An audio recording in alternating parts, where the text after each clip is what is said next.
Est-ce vraiment possible d'être libre?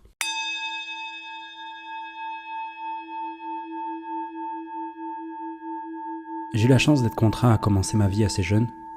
J'étais beau, puissant, assez respecté, j'ai gagné bien ma vie. Je bossais dur et savais que l'école ne m'aiderait pas à atteindre mes objectifs. Quel objectif? Je ne savais pas vraiment. Après tout, c'est pas comme si quelqu'un nous aidait à trouver notre voie. J'ai compris que le travail paie. Et mon environnement à ce moment-là ne m'encourageait pas vraiment à penser autrement. Et proposait même des alternatives qui marchaient vraiment. La tête pleine de rêves, j'avais donc deux choix à faire. Partir dans le salariat, ce que je m'étais promis de ne jamais faire, par réflexe quasi instinctif, mais c'était une voie plus sûre, et pourrait me convenir en vue des nouveaux modèles qu'on nous présentait. Ou prendre le chemin mystérieux et de tenter de me frayer un passage dans l'entrepreneuriat, à une époque où peu de choses étaient documentées, où beaucoup retenaient de l'information pour en vivre. J'ai donc choisi une voie entre les deux, une sorte de mix. Je me suis laissé 1 an pour apprendre de ceux que je pensais être les meilleurs en France, puis je montrai mon projet. Mais au fond de moi, je le savais, j'avais fait un pacte avec le diable. Et ce pacte m'aura enchaîné pendant 5 ans, contrairement aux 1 an initiaux dont je m'étais promis de faire. Comme dirait l'autre, à qui troque sa liberté pour sa sécurité ne mérite ni l'une ni l'autre. Les premiers signes d'alerte furent la prise de poids, la négligence de ma santé, la caféine à des heures impossibles, la cigarette pour décompresser, puis le Covid est arrivé et le monde s'est arrêté. Et seul avec moi-même, le constat était dur à avaler, et ça a empiré. Je me suis fait virer, ou plutôt j'ai attendu qu'on me vire, passer de boîte en boîte, en sachant très bien que c'était mort d'avance. On peut pas m'en vouloir. Après tout, je venais de sacrifier 5 ans de ma vie pour une chimère. La nuit était devenue mon quotidien. Et je me laissais m'endormir, tout doucement. Mais le sommeil est propice à une chose, le rêve. Ou plutôt pour moi, des visions. Un homme, seul dans le désert. Une femme, un oasis. Et je me suis rappelé de moi, il y a 5 ans. Il était encore vivant. C'est tout ce qui me restait de pur. Je me suis donc laissé emporter par le flux. Et c'est là que j'ai vu le désert, les chaînes qui me retenaient d'avancer, reliées au loin à l'homme que je voulais devenir. Et c'est en sentant le poids des chaînes d'un côté de mon corps que je l'ai vu. L'enfant que j'étais. J'étais à la croisée des chemins. Il a fallu que je vive tout ça pour en arriver là, ou j'ai toujours évité ce moment jusqu'à présent. Je le savais, aucun retour en arrière n'était possible. Derrière moi, le feu ardent de ma dépression me poussait vers l'océan inconnu de possibilités, alors j'ai pris ce que j'avais dans un sac à dos et décidé de marcher. Après tout, je n'avais plus rien à perdre et surtout, plus rien à prendre là où j'étais. J'ai donc entrepris de traverser le Maroc à pied, avec une idée simple, rejoindre le désert. Si je devais mourir pendant le voyage, je l'accepterais. Si j'en revenais vivant, le message serait clair. Et je t'ai tout documenté. C'est la première vidéo de ma chaîne YouTube et c'est là que tout a commencé pour moi. Rien ne s'est passé comme prévu. Mais paradoxalement, tout s'est très bien passé. Et je suis revenu avec un seul enseignement. Dieu est grand.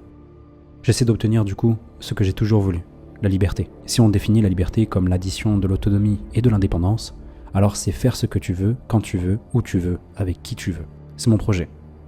Et je l'ai appelé le projet Ouria. Alors voici mon but avec toutes ces vidéos.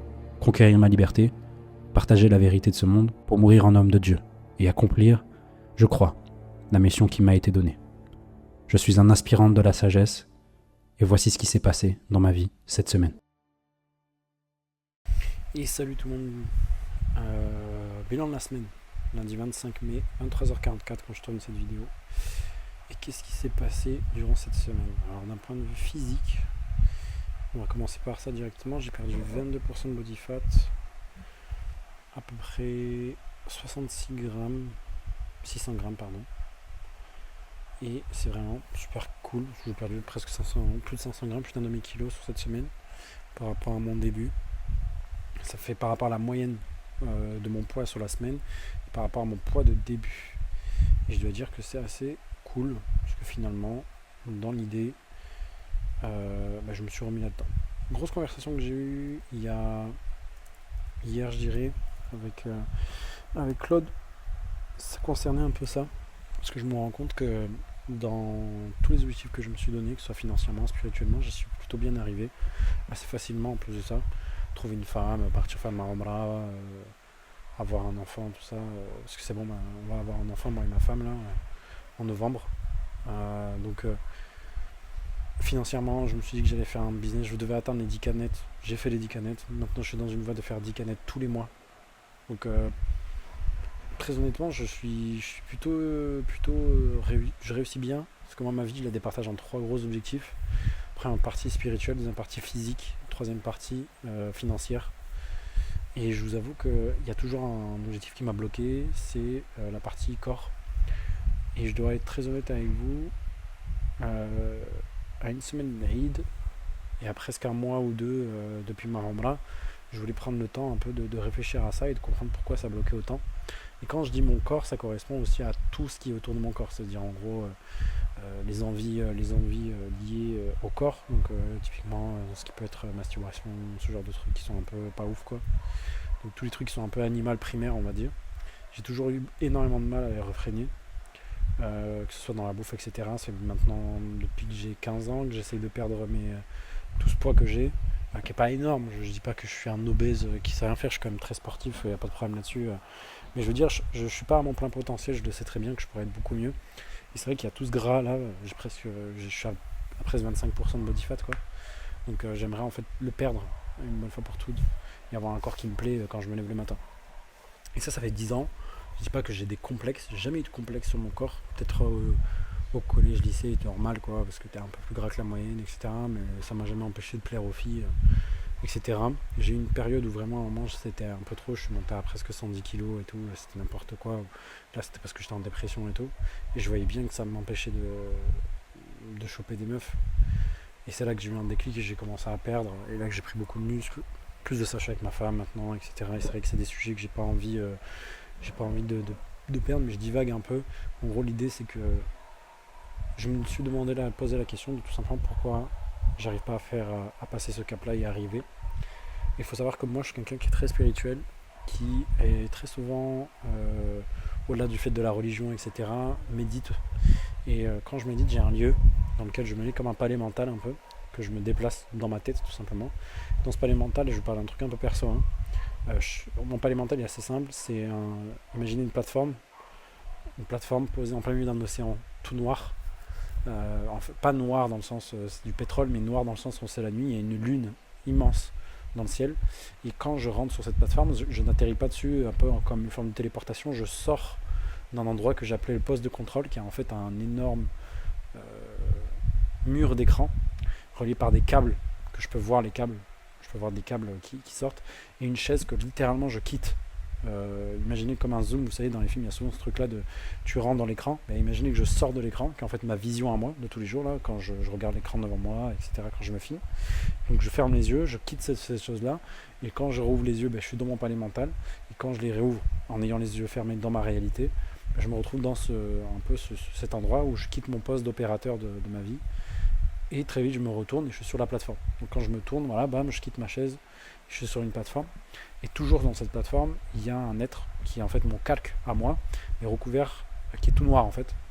Et lui est recouvert comme d'une substance un peu liée comme du pétrole brut, collant, on le sent. Je ne sais pas si vous voyez Geza Wallstein, un peu la nouvelle DA qu'il a depuis maintenant quelques années, où il a une sorte de personnage tout noir. Voilà, imaginez un peu ça quoi. Donc c'est mon calque, ma copie parfaite, mais avec ce truc noir. Et derrière lui, la plateforme, si vous voulez, se rétrécit à un endroit et amène à un chemin qui est assez sombre. Et quand je passe ce chemin, qui est en fait en plein milieu de la mer, comme une sorte de tunnel, je me retrouve face à une sorte d'entité ronde, comme un trou noir un peu. Vous voyez les trous noirs avec une sorte un truc tout noir collant, de la même matière que ce personnage, et avec des trucs qui sortent de temps en temps dessus, et posé au niveau de l'entrée de cette deuxième plateforme où il y a cet être-là, il y a une épée à l'intérieur qui brille un peu comme un Heroic Fantasy, tu vois, un peu un truc bizarre. Tout ça, je me le suis créé pour essayer un peu de machin et c'est venu aussi à moi. Je vais être honnête, c'est pas juste un imaginatif et un imaginaire que je me suis créé, c'est aussi quelque chose que je me suis tout simplement qui est venu aussi un petit peu à moi. Ça vient pas de nulle part, ça je le sais très bien. C'est pas quelque chose que je peux personnellement expliquer, mais j'ai l'impression que je suis un peu en relation avec mon âme, etc. à ce moment-là, avec ce personnage qui me représente. Et je sais que sous cette couche de pétrole, de gras, de dégueulasse autour de lui, il y a mon moi potentiel maximum, parce que je le vois. Il y a moi avec le corps que j'ai, et je vois la personne en face de moi qui est mon calque recouvert de ce truc noir, avec des abdos, enfin je vois qu'il a un corps qui est parfait, etc. En gros c'est moi mais mieux en gros. Et j'ai longtemps cherché en fait à essayer de sortir l'épée de ce bloc de métal, de ce bloc de granit dans lequel est enfoncée l'épée, sans jamais y arriver. Mais je me vois la couper en deux, cette boule bizarre. Donc je sais pas si vous avez compris. Et il faut savoir que les câbles de l'opérateur, du poste d'opération, se relient, vont rejoindre ce truc rond qui est derrière du coup en général ce truc là. Et en parlant de ça en fait avec ChatGPT, enfin avec Claude du coup, tout de suite il a mis des trigger warnings en disant il faudrait que tu consultes et tout, donc c'est un peu chiant. Néanmoins, il y a pas mal de choses qui ont été dites qui ont été intéressantes. C'est que tout simplement en fait moi je pense que ce truc noir, cette boule noire, c'est mon nefs qui est totalement maltraité, etc., qui correspond aussi un peu à ce que les bouddhistes appellent l'ego, etc., qui est en fait ce truc qui motive mais qui crée les peurs. Et en fait, je dois finalement nettoyer ce truc-là, ou le percer, je sais pas comment on fait encore pour le moment, mais en tout cas mettre la lumière dessus pour le rendre propre. Mais j'ai des visions où je le coupe en deux et ça explose. Un peu comme, je sais pas si vous voyez dans Pirates des Caraïbes, il y a une scène où il y a Medusa qui devient énorme et qui explose et ça fait plein de crabes qui tombent dans l'eau, un peu un truc comme ça là, où je perce le truc et un peu cette substance qui s'ouvre, tu vois, qui crie un coup et ça s'écoule, tu vois, dans l'océan. Et par contre, je vois que le calque de moi, lui, c'est par une aura de lumière que touché par cette aura va se nettoyer et devenir moi. En fait, j'ai ces deux visions là. La question c'est comment j'arrive à arriver à ces stades-là, où je vois la finalité, ce qui est sans doute la chose la plus importante, si on revient sur Transurfing, voir la finalité c'est la chose la plus importante, le chemin pour y arriver c'est autre chose.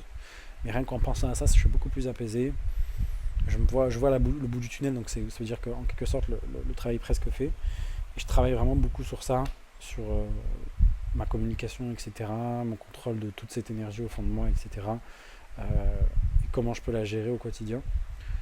Et ça a été un gros sujet, notamment avec le sommeil, etc., qui sont des trucs que je gère en ce moment. Donc ça a été le gros sujet de cette semaine, plutôt de cette fin de semaine. Et pour le reste de la semaine, ça a été d'un point de vue financier que ça a été plutôt intéressant, parce que d'un point de vue spirituel, à part les basiques que je fais tous les jours, qui sont très simples, faire mes 5 prières, lire le Coran tous les jours, faire moi tout ça, tous ces trucs que je fais on a daily basis, comme diraient les Américains, le côté financier a plutôt bien avancé. J'ai fait je fais pas mal d'appels cette semaine, donc j'ai repris les appels dans une semaine qui est fériée. On est toujours dans la semaine un peu merdique, dans les mois merdiques. Ça se termine enfin la semaine prochaine avec les Eid, donc je vais pouvoir bien profiter de cette semaine qui sont un peu des semaines de demi-vacances reprises. Et j'ai commencé à travailler pas mal de choses. J'ai notamment créé les différents réseaux sociaux liés à ma nouvelle activité, à mon nouveau branding. Et donc ça fait extrêmement plaisir, j'avance pas mal. J'ai aussi fait une chose qui est extrêmement importante pour moi. J'ai enfin fermé tous mes comptes en France. J'ai fait ma demande de clôture d'auto-entreprise que je vais vérifier tout de suite en même temps que je vous parle si elle a été acceptée. Donc je suis vraiment super content que mes démarches avancent tout doucement, que je suis en train tout doucement de sortir de la France. Donc j'ai été le mois dernier en train de construire mon LLC. Maintenant je suis en train de fermer tous mes comptes ici en France. Donc, tout doucement mais sûrement, on est en train tout simplement de sortir de ce marasme de merde, de cette ambiance de merde qu'il y a en France. Quand j'y suis retourné, ma femme a bien aimé parce que forcément elle voit le meilleur côté, je lui ai montré le meilleur côté de tout, mais c'est en parlant en fait avec mes amis quand j'étais à Paris ou à Montpellier, on voit que c'est la merde pour tout le monde, ils galèrent. J'ai des potes à moi, des têtes chercheuses, des mecs ultra intelligents qui sont là en train de compter leurs sous à 2 balles dans des cabinets de recrutement, qui sont dans les cabinets qui s'en battent les couilles d'eux. J'ai des potes à moi qui sont ultra intelligents, qui se retrouvent à devoir faire les putes dans les travails qu'ils détestent. Et au final, tous ceux qui mangent, c'est des gens qui sont dans le système de près ou de loin, qui sont en fait des fonctionnaires de l'État en fait. C'est ça, c'est ces gens qui arrivent à bien manger en France aujourd'hui, en 2025. C'est des gens qui sont la pute de l'État de près ou de loin. C'est ça qu'on est dans la culture. Donc en fait, on est pantins en fait, du système de près ou de loin, quoi. Entretiennent un truc qui en fait déplore au quotidien, et le peu de personnes qui essaient de s'en sortir depuis la France, c'est impossible. Donc en fait, à la fin de la journée, en fait, il n'y a rien qui est possible en France tant qu'on est bloqué dans ce pays en fait. Donc c'est ultra chiant, hein. C'est extrêmement chiant. Et très honnêtement, voilà, j'en ai un peu marre. Et je pense que c'est la dernière fois où j'irai en France. On a pris la décision de rester ici au Maroc par contre. Donc tout simplement, l'idée c'est que on continue sur cette volée. Et que là, l'idée c'est qu'on trouve une voiture. Ça va être ça le gros achat qu'on va faire bientôt. Donc trouver une voiture, on doit gérer cette partie-là de trouver une voiture, relancer l'activité, essayer d'atteindre les 10%, les 10K par mois. Donc prochain achat, c'est pas une Umrah comme on l'a fait prochainement. Donc là on a acheté le mouton, ça aussi c'était un gros achat à faire. Mais là dans les prochains mois, ça va être surtout l'achat d'une voiture qui va être le gros achat qu'on va faire pour pouvoir trouver une région au Maroc qui nous plaît, voyager à travers le Maroc en voiture pour aller dans un endroit qui nous plaît, pour ensuite avancer vers un objectif d'acheter une maison. C'est ça le gros sujet qu'on a aujourd'hui, c'est de rester au Maroc. Pas mal de choses ont changé. En lisant Mein Kampf, je me suis rendu compte que ce côté un peu bizarre qu'on peut avoir des fois nous les Arabes en disant ouais les noirs, ça c'est le gros sujet. Je me suis rendu compte que ça n'a aucun sens en fait. Ça n'a aucun sens. Ce côté un peu, je vais être très honnête, je vais dire les choses, un peu raciste qu'on a nous, des fois, au Maghreb, d'une manière générale contre les subsahariens. C'est quelque chose qui tient pas la route. Encore lundi, j'ai un super entretien avec un subsaharien, un Guinéen, qui est un mec super et tout, etc. Et je trouve que ça n'a aucun sens. En fait, on fait ce qu'on déplore en France aux gens qui sont ici au Maroc, alors que la plupart d'entre eux sont des gens bien, tu vois. Ils demandent juste leur chance, etc. dans un pays qui est un peu mieux en Afrique. Et pour ça, il faut y arriver, il faut arriver à faire le nécessaire pour les aider tout simplement et avancer là-dessus. Après, je suis pas une gauche bizarre, mais tu as compris l'idée. En gros, je veux pas être hypocrite, tout simplement. Et à un moment, si je veux m'installer au Maroc, c'est avec des sujets qui vont arriver, qui vont être liés en fait à la vie migratoire, etc. Donc il faut que je me prépare à ça, aller dans des régions où même si ça doit être pété, pour X ou Y raison, je dois être protégé. Donc nous, on pense qu'on va partir idéalement vers le Rif. On aimerait aller au Rif, s'installer dans le Rif. Néanmoins, si on peut pas, ce sera du coup entre les deux régions, entre Tétouan et je pense Al-Hoceima. Sinon, on ira encore plus profondément vers Azro, etc. On verra. On verra à ce moment-là, mais en tout cas, là, il nous faut une voiture pour pouvoir faire tout ça. Et deuxièmement, étant donné que ma femme est enceinte, il va falloir aussi acheter ça. Acheter une voiture pour pouvoir, le jour de l'accouchement, ou même pour des problématiques X ou Y, arriver à le faire, même si c'est totalement impossible de le faire sans avoir de voiture. On peut toujours louer une voiture la semaine de l'accouchement. Néanmoins, ce qu'on peut retenir du coup de cette semaine, c'est que finalement, pas mal de choses ont changé. On arrive sur un nouveau cycle. Ça fait maintenant à peu près 2 mois. Ouais, ça va faire 2 mois que j'ai pas rentré d'argent. Sans avoir forcément à travailler, j'ai réussi à faire tout ça. J'ai fait ma Umrah. Une bonne partie de mes objectifs de cette année, d'un point de vue spirituel et d'un point de vue financier, sont remplis. Je suis à mi-parcours. On arrive en juin. On a la moitié de l'année. Et je me rends compte tout simplement que j'arrive pas en fait à obtenir un objectif me bloque depuis maintenant plusieurs semaines. C'est ce truc là d'arriver en fait à avoir ce perte de poids en fait. C'est ce gros problème là. Et donc du coup, pour refaire un petit peu un résumé de cette semaine, je me suis rendu compte que si j'étais bien dans mon corps, je me suis rendu compte. C'est ça, assez basique. Il y a aussi ma femme a été diplômée. Elle a reçu son master cette semaine. Donc très content de cette information. Donc, ça aussi c'est un gros sujet qu'on a. C'est avancer sur l'éducation. Donc en gros là sur cette semaine à mi-parcours, où est-ce qu'on en est? On est à... Je dois parler couramment d'Alija. Ça c'est le dernier truc d'un point de vue spirituel qui me manque. Arriver à 10% de body fat. Finir la phase de Doria qui correspond du coup finalement à être à 10K net en fait. Arriver à faire 10K net. Et on est plutôt bien avancé. Franchement cette année commence super bien malgré ces 2 mois de perte sèche où je rentre pas d'argent. Je me permets tout simplement à arriver à un niveau où je peux bien vivre en fait. Et ça fait extrêmement plaisir. Malgré tout ça. Donc voilà. Qu'est-ce que je peux dire de plus? J'ai acheté le mouton. Je suis sorti de France. Grand soulagement. Et je me rends compte que va falloir faire de vrais efforts internes. Et qu'en fait c'est pas comme les autres efforts spirituels que je me suis donné, où là c'est plutôt une logique de conquête. Là je vais devoir travailler la relation avec moi. Je pense que ça va être un super moment parce que finalement comme mon enfant arrive, je vais pouvoir travailler sur moi sur ces prochains mois pour accueillir cet enfant de la meilleure manière possible, avec un papa qui sera déjà stable, hein, mais qui le sera encore plus et qui pourra lui apprendre pas mal de choses. Donc prenez soin de vous, on se dit à la prochaine. Ciao.